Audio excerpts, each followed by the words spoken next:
रुको तनी फोन करते। हेलो गोर लगता ये रो गले 4 साल हो गए। रोवा आई के मन ना करेला चल फोन रख। ए जी काहे इंगा रोवा कहतनी राउर के हिम्मत नहीं खिन मार लेले एकदम रोवा निर्दयी खानी बात करतनी। ए जी रोवा काहे इंगा कहतनी रोवा सब लोग भूल गइल बनी घर के। ए बहू केकर फोन हो? उहे के फोन दबू तनी बात कर दो। हेलो हेलो हेलो देखो वो बोलते नहीं क्या? हेलो बाबू हेलो। ए जी बुझा तक कट गई फोन। काट दे हलस कट ना गई का बेहुदा हो गई बा। कैसे समझावल जो ओकरा के कुछ नहीं के बुझा। ओकरा गईले 4 साल हो गई ना फोन करता ना पैसा भेजता। हमरा तो बुझाता वो कोनो बंगालिन के चक्कर में पड़ गई बा। रउआ चिंता मत करे काल राजेश जी आ दिनेश पटेल जी आवतनी लो ना तो असलियत पता चल जाए कि ओकर का माजमा बा। ठीक है कहतर ए माई बुझाता अंदर भाभी रो त चल देखल जा। हां बेटी चल देखल जा। माई से जाए के पहले हम कहत रहे केहू कुछ दी तो रो मत खाए। बुझाता बंगाली नुआ के मती मार ले बड़ी सन। अब हम किंग रहे मुआ बिना।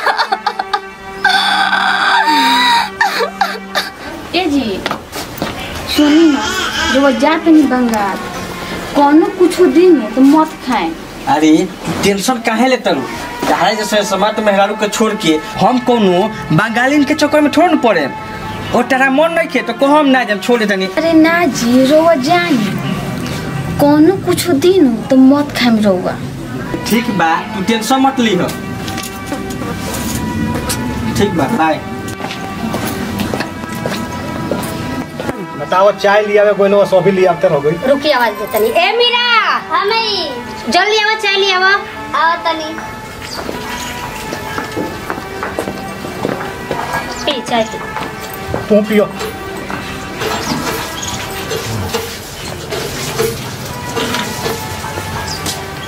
बाबूजी हम जाते नहीं कोलकाता। ठीक बा बाबू जो कलकत्ता लेकिन बाबू कलकत्ता के लड़की बहुत ही मत मरनी हुई सन मत मार लेली सन ओकनी से बच के रहिए। देख बाबू अगर कुछ दो सन तो मत कहिए। हाँ बाबू ताहर बाबूजी एकदम सही कहतानी। बंगालिन इंसान के जानवर बना के रखेली सन आ संभल के उजा रही ठीक से। ठीक बा माई हम जाते नहीं। प्रणाम भाई। खुश रहो। प्रणाम खुश रहो। ए भैया जात रह जा माई आ बाबूजी के बात के गेटरी बांध के रख ली है। ठीक बा बनी हम जाते हैं। ठीक बा ठीक बा जा चलो बना भैया खुश रहो।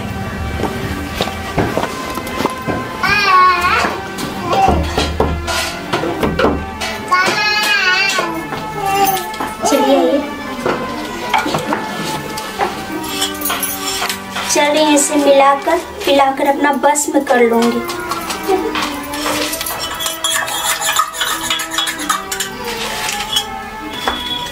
ये पीजिए। अरे ये क्या है? हमको रूम चाहिए। ये पीजिए ना आप थके हुए हैं आपको मिल जाएगा रूम पीजिए।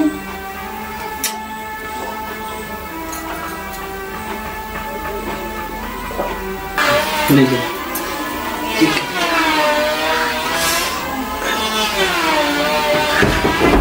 मेरा जादू तो इस पे चल गया। मैं इसको अपना बस में कर लूंगी।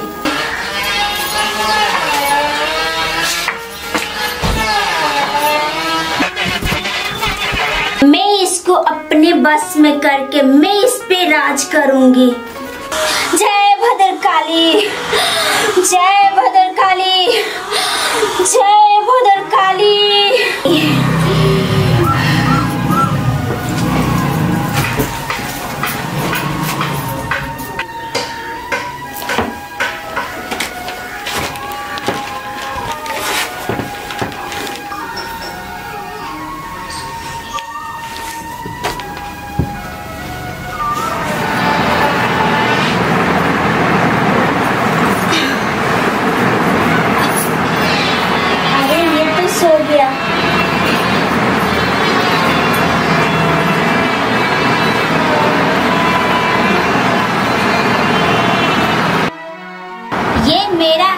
पगार मेरा ही रहेगा। अरे ये देखिए इस महीने का पगार लीजिए।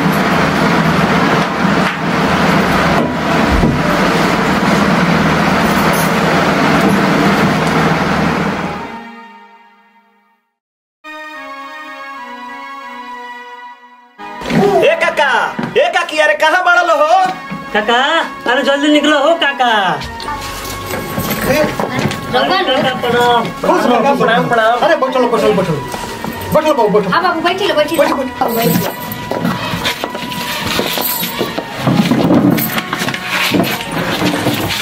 ए बाबू हमरा बेटवा के एजा से गइले 4 साल हो गइल। बताओ ना घरे पैसा भेजेला ना फोन करला, आखिर उ का करेला? ए काका हम जब कहेम नु तो रउआ कहेम कि झूठ बोलता। अरे ना ना ओइसन बात नहीं खे, बताई लो रउआ लोग का बात बा। ये काकी अक्षय बानू उ सारा पैसा बंगाली लड़की के चक्कर में पड़ के लुटा रहल बावे। अरे जवन शौक रहे उहे निकलल। ए बता हमरा कुछ समझे में नहीं आवत कि हम का करी। ए काका जोन हमनी के अपना आँख से देख के ओइनी है सन उ रउआ से बतावत तानी सन। बाहरे बार हमनी के आज बनी से चलत तनी से हमनी के मलकिनी इंतजार करत होई। चलो तनी गे काका बहुत देर हो गइल बा आइले। ठीक बाबा उ जा लो चलो। देखू ना तो कोहिया रोवतिया। बहू ए बहू ए भाभी ए बहू अरे काहे रोवत मत रोवा, सब ठीक हो जाए। अब की बार बाबू आई तो ओकरा के कब्बो ना जाए दिहल जाए कहीं कमाए। चुप हो जा भौजी, भैया तो सब ठीक हो जाए, चुप हो जा। मत रोवा मत रोवा। ए माई बाबूजी ए मीरा केने बोलो ए मीरा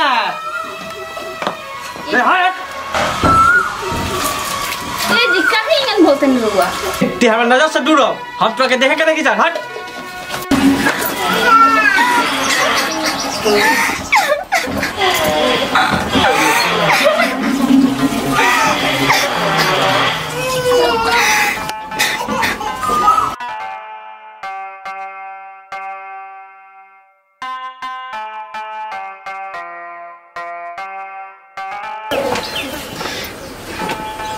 अरे यहाँ के तो आते आते सुत गई नहीं। यहाँ बहुत थक गए लोग के जूता खोल के पैर में दबा देते हैं।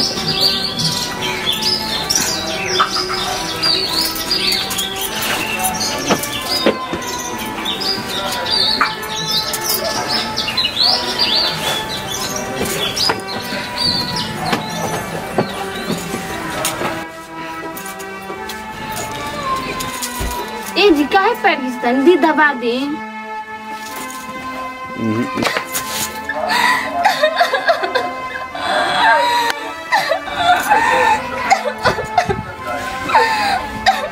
रे तोर हिम्मत कैसे भई जे हमरा के छुए के?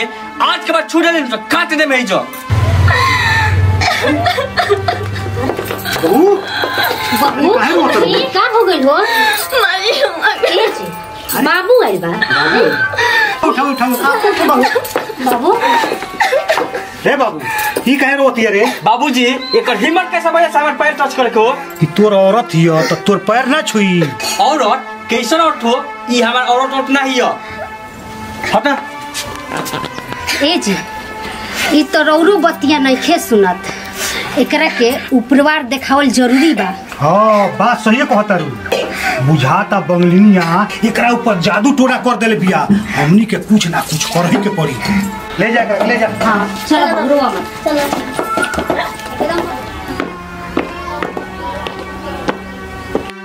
आई बाप भैया के हाथवा में कोरिया का बानल बा। चल तनी भौजी से माई से कहे।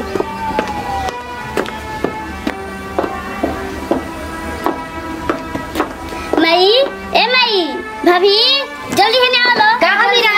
अरे जल्दी आओ लो। का बोली बोला? ए माई भैया के हाथवा में कोरिया का बानल बा। का? चल तो देखो जाओ। चलो चलो चलो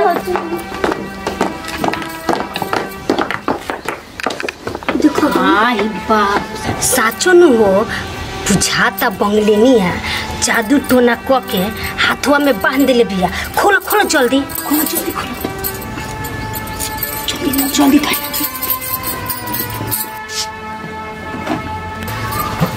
अब देखल जाला कि का करब। ठीक बा, चल के चल।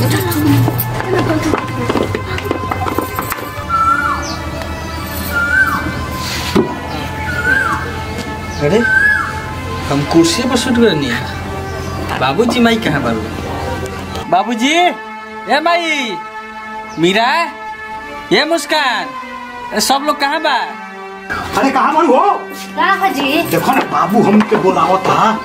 अरे जो वो जानत तनी का ओकरा हाथवा में हमरा बुझात रहला कि बंगलेनिया कुछ जादू टोना क के बांध देले बिया। अच्छा। आ उ जानता बा हमने के खोल के फेंक देनी होई सब। फेंक दिल वालो। वही से न बुझाता है कोई जंतर मंतर खत्म हो गइल। हो जी, इससे बुझाता। चल चल चलो चलो चलो बाबू। मुस्कान, खुश रह बाबू। कियत रह बाबू। अरे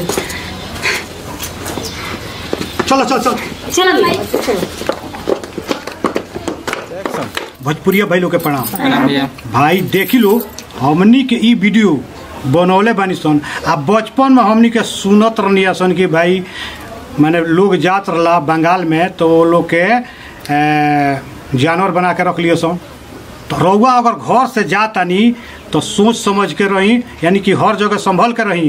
कोनो औरत रउआ के कुछ देती या खाए के तो मत खाई, ना तो जे तरह ही बाबू बनल रहन वही तो रउआ के बना लिया सन। अगर ये वीडियो अच्छा लगे तो रउआ लोग लाइक करी, शेयर करी, आ कमेंट में लिखी कि हमनी के ये वीडियो कैसा लगला। जय जवान जय भोजपुरिया।